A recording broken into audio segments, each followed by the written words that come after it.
Hey guys, it is Targon here doing a Raid Shadow Legends video, and today we're going to be talking about the new Fusion Champion that just dropped. We're just starting the events for him.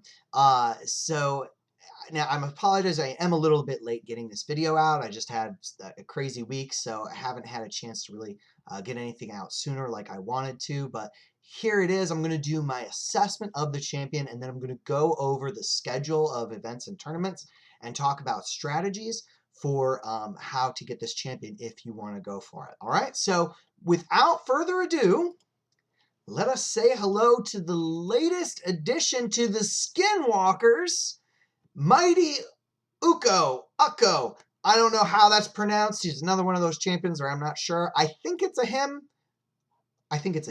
But Ukko.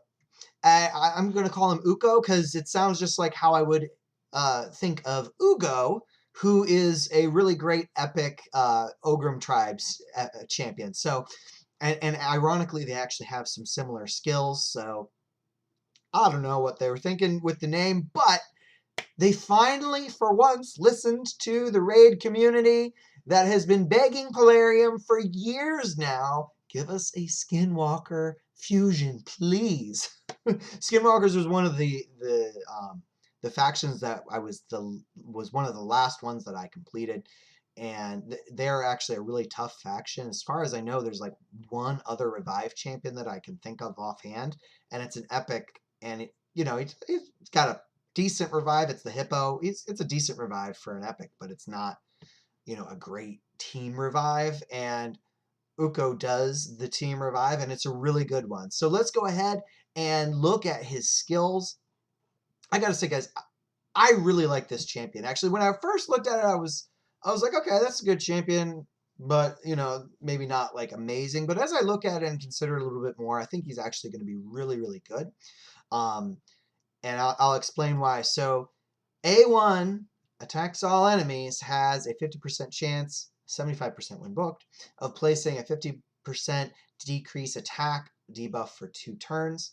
So right here, just the fact that there is an A1 that attacks everybody, it does decrease attack, which is really important, especially like if you're trying to finish up faction wars, like you want to reduce your damage, even in like Doom Tower and stuff. But this opens up the door for like a stun set or some other set that's throwing debuffs out there to help with crowd control. So that's really going to be valuable. And then A2 also attacks all enemies. So both of these skills make this champion, I think, a really good candidate for a stun set.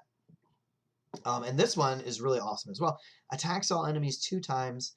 Each hit has a 75% chance to remove 2 random buffs from the target. Places a block buffs debuff and a decreased accuracy debuff for 2 turns on targets that have no buffs after the attack. So this is actually really good. And it's a 100% chance when it's booked. So this could be great in so many areas, guys. Like you're talking like if you're trying to build a Ghost Second Arena team, this would be an amazing champion for that. Not only there's the A3 is going to be really useful too, and we'll cover that in a second, but you wait until they get their buffs up, and then it's like, no, thank you. Those are gone. Oh, and by the way, you can't buff anymore. It would also be good in a go first because you're blocking the buffs and decrease accuracy, actually, especially if you're building a team that's for go second and you build a lot of resistance on them. If you can land the decreased accuracy, say on Madame Cirrus, right? You bring this champion in and have this be your one accurate champion. Everybody else is, all resisted up. And you put the decreased accuracy on like your Madame Cirrus or whoever's, throwing their nasty debuffs on you and stripping your buffs off.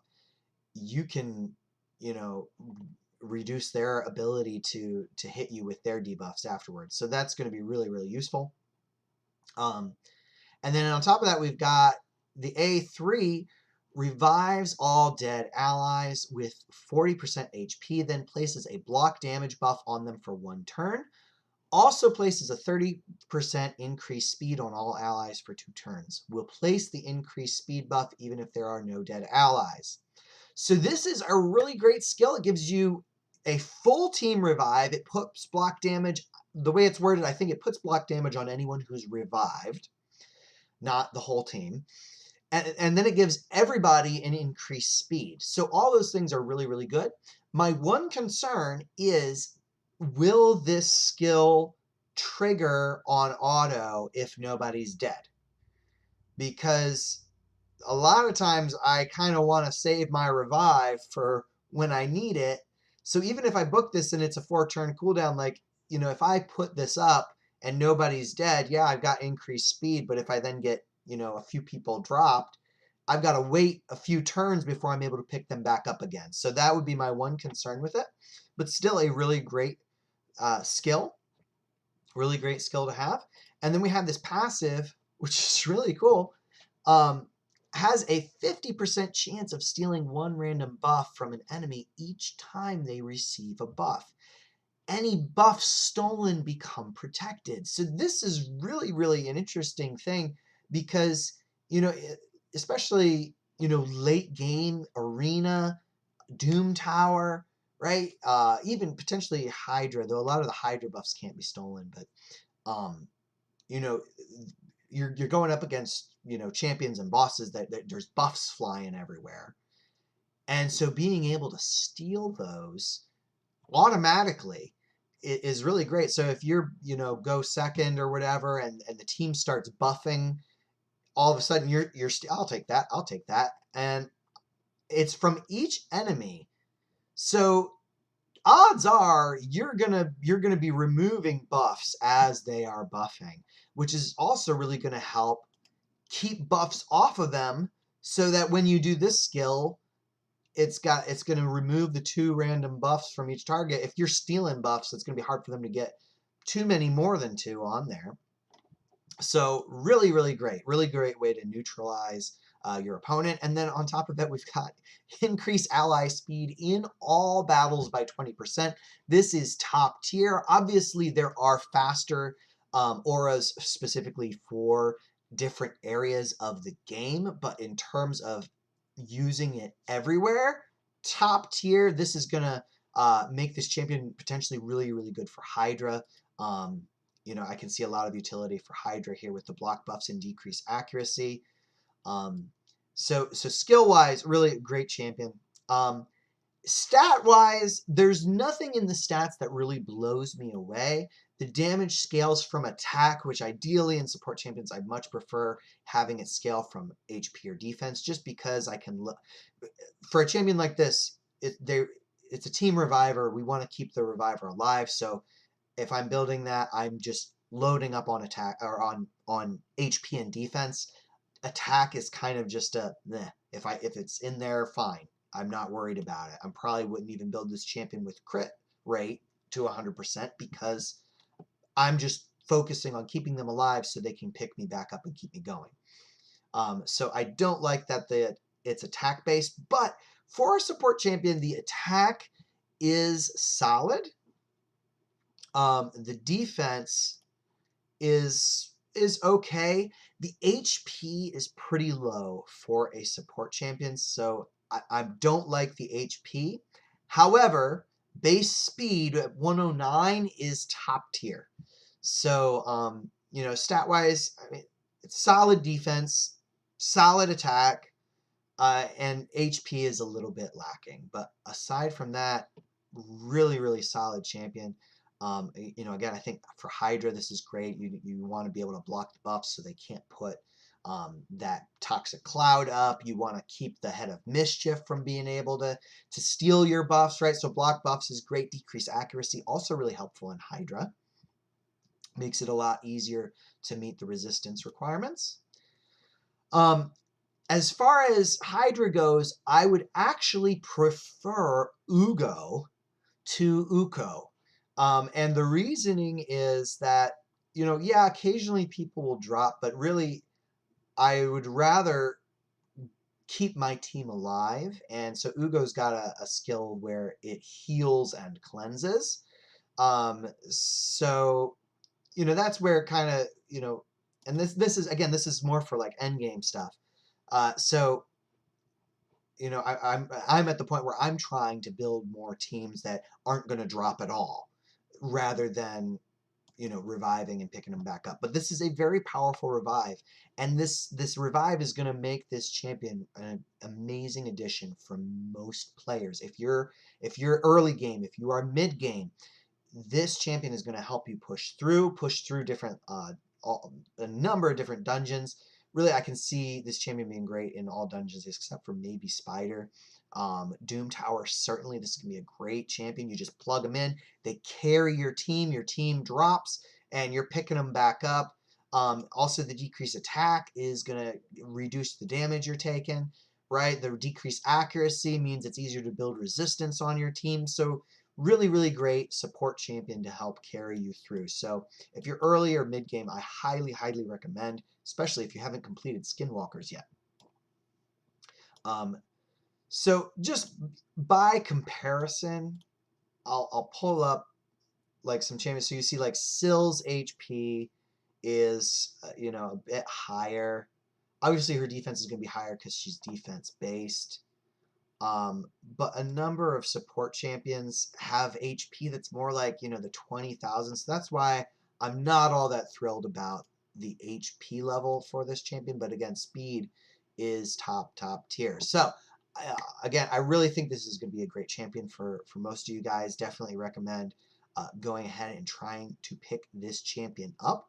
So let's go ahead and look at this tournament breakdown. And I'll move myself up here so you can see there's a total of 155 fragments. By topping the leaderboard in tournament, that makes 40 available. So that means if you don't win any tournaments, there's 115 fragments available to you. So what I try to do in these guides is explain where you can potentially skip out. Obviously, you know, it can be nice to just say, oh, I don't need to do the champion training tournament, or I don't need to do, you know, the dungeon divers or whatever. But realistically, usually the place that I'm looking to save resources is with the shards. So if you look at the champion chase over there, kind of in the middle, there's 15 points there. For the summon rush, which we just started, there's 20 points. So you're going to at least need to get 5 points from the summon rush. And if you do that, you're then going to have to get the 15 points from champion chase. Again, this is based on if you're not winning any tournaments. So real quick, let's go ahead and take a look, because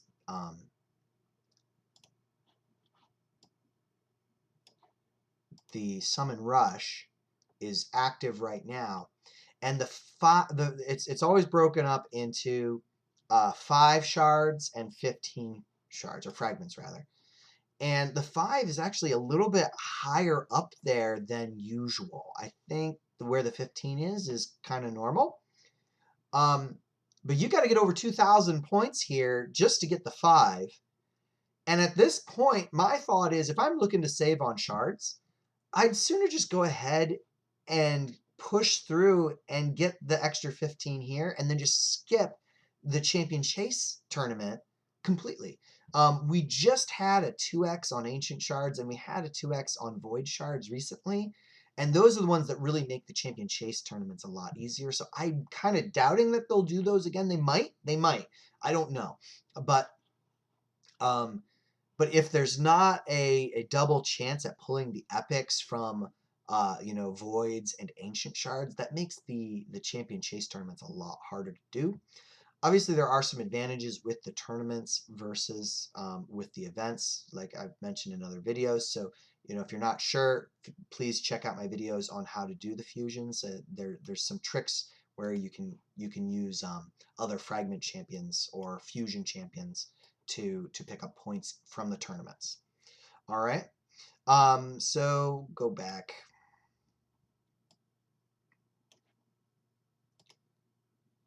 And look at the rest of the breakdown. So my advice would be, if you're going to try a skip the champion chase tournament and just plow through and get the shards you need from the summon rush. So with with the rest of this is standard, guys. You have the Ice Golem, you've got Fire Knight, you got all the dungeons, right? We got a tournament for all the dungeons. You get 5 fragments for each of those. There are 3 Dungeon Diver events, which is pretty standard. And those correlate pretty well with the tournaments. So we've got Dungeon Diver 1 and Ice Golem are active right now. Now, if you look at the Ice Golem tournament ends before the Dungeon Diver ends, and Dungeon Diver will have the front end of the champion training event at the end. So if you get all your fragments on Ice Golem, don't feel like you have to go through and get the fragments from the Dungeon Diver event right away. You can wait. You're always going to complete the tournaments first before you complete the Dungeon Divers, assuming you're not picking up artifacts from elsewhere. So if all you're doing right now is farming Ice Golem, get those fragments and stop. All right? Even though Dungeon Diver still has some space left before you get the fragments, you can wait until Monday and Tuesday, go all in on champion training. You save your energy and you're just doing champion training. You're collecting artifacts with champion training. It doesn't go as fast, but you're doing a lot of runs and you got to do them anyways. And you'll see here the Fire Knight tournament's going to start. So this space between Ice Golem and Fire Knight, I'm going to be doing champion training hardcore, and that's going to allow me to pick up a lot of points for the Dungeon Divers. It is going to be slower, but I'll be able to get the fragments probably with what I'm doing there. So if you plan accordingly, you're not going to spend as much energy, because if you rush through and just keep hitting Ice Golem until you get the Dungeon Divers, then champion training starts and you don't have as much energy, and now you got to use all your refills, and you had to do that anyway, right? And so again, here we've got Fire Knight starts, but the Dungeon Diver 2 event starts halfway through Fire Knight tournament. So I'm doing my champion training during the first part of Fire Knight, and then I'm going to try and hit Fire Knight really hard towards the end. So that way I'm picking up the extra artifacts for the Dungeon Diver. Now, if you have a slow Fire Knight team, maybe don't wait all till the end, but you can kind of focus on Thursday and Friday here at the end of that tournament on really hitting it hard and getting to where you need to be for the fragments. That's going to help you with Dungeon Diver 2. And then the Spider tournament's going to start before Dungeon Diver 2 ends. So again, don't waste all your energy going crazy on Fire Knight. Wait, let Spider start, finish up champion training, right? That's going to give you what you need for Dungeon Divers 2. And then again, Dungeon Divers 3 is going to be a champion training tournament for the start of it, and then there's going to be the Dragon tournament towards the end. So it's nice that they have those working together quite nicely. And we've got 2 artifact enhancement events. That's standard. It's good, so save up your silver. Don't go crashing it too much until it's time to start upgrading the artifacts. But usually you can gain a fair amount of silver as you're doing these events and so forth. 2 classic arena tournaments. All this is really standard. So use your resources wisely, right? That's what we want to do, right? You don't want to go through and rush ahead of yourself. This is a marathon, not a sprint. You can do it. Yeah, good luck to everybody going for this champion. Let me know what you think. Are you going for this champion? Are you giving this champion a pass? Are you thinking that this is the best fusion ever? I don't think it's the best fusion ever. Some people have been talking about it like it is. I think that the Helicath fusion and then back in the day the Brogni fusion were definitely, I think, going to be more useful than this champion. But still, this is up there, guys. So highly recommend trying to get this champion. Let me know what you think. And if you have any questions, feel free to comment on the video. And please like and subscribe to the channel, guys. I really appreciate that. I will catch you next time.